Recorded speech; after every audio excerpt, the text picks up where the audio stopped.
Hello friends, Lok Sabha నిన్న 3 criminal code bills pass చేసింది. దానికి సంబంధించి మనం కొంచెం మాట్లాడుకుందాం. ఐపీసీని భారతీయ న్యాయ సంహితగా చేంజ్ చేశారు. ఆ తర్వాత ఇండియన్ ఎవిడెన్స్ యాక్ట్ని భారతీయ సాక్ష్య బిల్గా చేంజ్ చేశారు. ఆ తర్వాత కోడ్ ఆఫ్ క్రిమినల్ ప్రొసీజర్ పేరుని భారతీయ నాగరిక సురక్షా సంహితగా చేంజ్ చేశారు. ముఖ్యంగా చేంజెస్ ఏమొచ్చాయంటే నేను వాట్ ఈజ్ వాట్ డిస్కస్ చేస్తున్నాను. మీరు ఇన్ డెప్త్ డీటెయిల్ కావాలంటే బీఆర్ఎస్ సైట్ నుంచి బిల్ సమ్మరీ ఉంటుంది, డౌన్లోడ్ చేసుకొని చదవచ్చు.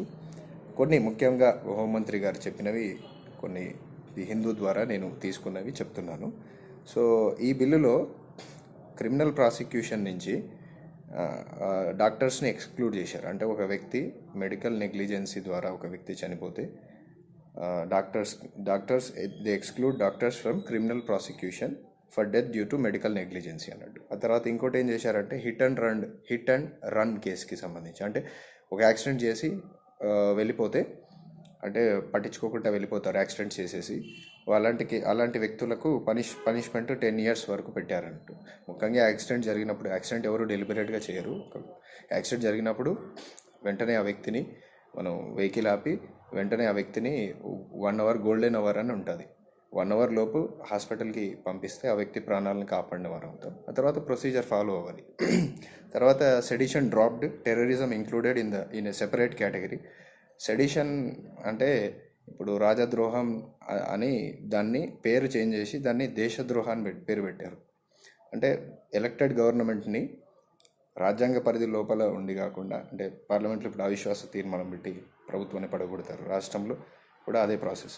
కానీ ఆ పద్ధతి కాకుండా వేరే ఇతర మీన్స్ ద్వారా, ఆర్మ్స్ ద్వారాగా గవర్నమెంట్ని కుప్పగూల్చడం అనేది ఇంతకుముందు రాజద్రోహ దాంట్లో ఉండేది. ఇప్పుడు ఏం చేశారు, దాన్ని దేశద్రోహగా పేరు చేంజ్ చేశారు. అంటే సెడిషన్ని తీసేశారు. ఇప్పుడు దాని పేరు దేశద్రోహ అని చెప్పి మార్చారు. అంటే దేశ సార్వభౌమత్వానికి, దేశ రక్షణకు, ఆ తర్వాత దేశ ఐక్యతకు, సమగ్రతకు వ్యతిరేకంగా ఎవరు పనిచేసినా ఈ ఛార్జెస్ దేశద్రోహ కింద వస్తాయి అన్నట్టు. ఆ తర్వాత mob lynching to invite death penalty. ఇప్పుడు అంటే గుంపులుగా కలిసి కర్రలతో, తర్వాత కత్తులతో ఎవరినైనా చంపేసినట్టు, అంటే మాబ్ అంటే గుంపు, లించింగ్ అంటే చంపడం.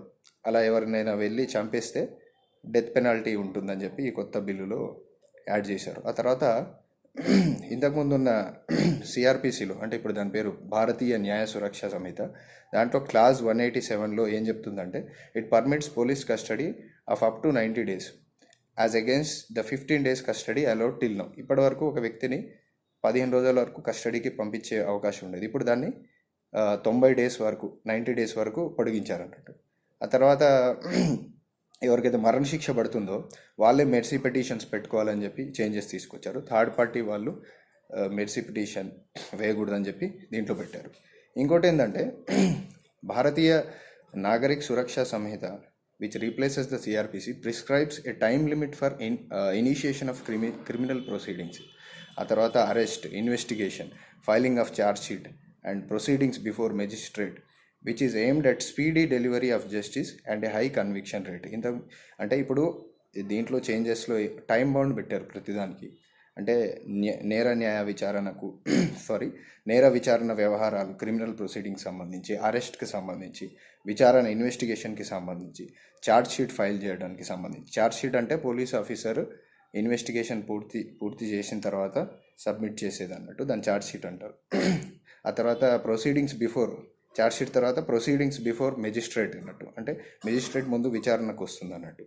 ఇవన్నీ దేనికి ఉద్దేశించి పెట్టారంటే, టైం బౌండ్ ఎందుకు పెట్టారంటే స్పీడీ డెలివరీ ఆఫ్ జస్టిస్, అంటే తొందరగా బాధితులకు న్యాయం అందించడానికి, ఆ తర్వాత ఎక్కువ కన్విక్షన్ రేట్ అంటే ఎక్కువ శిక్షలు పడేయడానికి, అంటే తప్పు చేసిన వాళ్ళకి ఎక్కువగా శిక్షలు పడే రేటు పెరగాలనే ఉద్దేశంతో పెట్టారు. ఇప్పుడు మొత్తం 35 క్లాజెస్లో చేంజ్ చేసేసారు.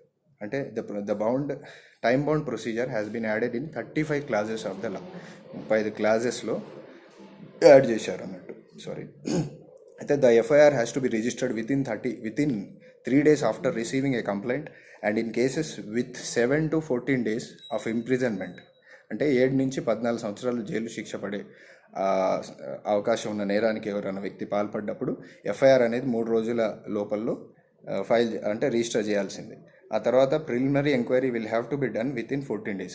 ప్రాథమిక విచారణ అనేది ఆ సంబంధిత నేరానికి సంబంధించి, అంటే ఇది 7 to 14 years ఇంప్రిజన్మెంట్ పడే అవకాశం ఉన్న నేరానికి సంబంధించి 14 రోజుల్లో ఫినిష్ కావాలి. ఆ తర్వాత సెర్చ్ అండ్ సీజర్కి సంబంధించి, అంటే ఎక్కడికైనా వెళ్ళి సెర్చ్ చేసినా, ఆ తర్వాత ఏమైనా వస్తువులను సీజ్ చేసినా ఆ వివరాలు కోర్టుకి 24 గంటల లోపు సబ్మిట్ చేయాలి. ఇదొక చేంజ్. ఇంతకుముందు రేప్కి గురైన బాధితురాలుకి సంబంధించి మెడికల్ ఎగ్జామినేషన్ ఇన్ని రోజుల్లో చేయాలి అని టైం బౌండ్ ఉండేది కాదు.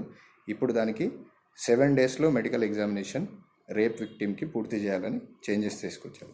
ఆ తర్వాత charge sheets would have to be filed within 90 days.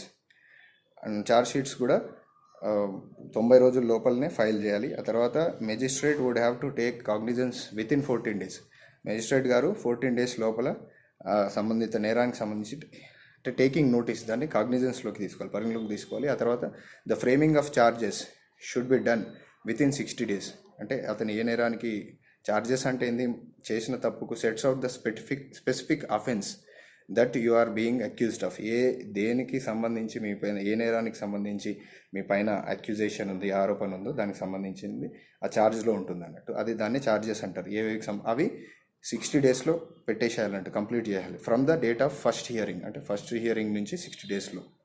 Okay, అది చేయాలి. ఆ తర్వాత trial in absentia has been introduced for the first time in many cases such as 1993 bomb blast accused are hiding in Pakistan అన్నట్టు. 1993 bomb బ్లాస్ట్కి సంబంధించిన ఎవరైతే దాంట్లో నేరస్తులు, అంటే అక్యూజ్డ్ ఎవరిపైతే అయితే నేరానికి సంబంధించి ఎవరిపైతే ఆరోపణ ఉందో వాళ్ళు ట్రయల్స్కి రాకుండా, ట్రయల్ ఇన్ ఆబ్సెంటీ అంటే కోర్టు ముందు హాజరు కాకుండా పాకిస్తాన్లో దాచుకొని ఉన్నారు అన్నట్టు.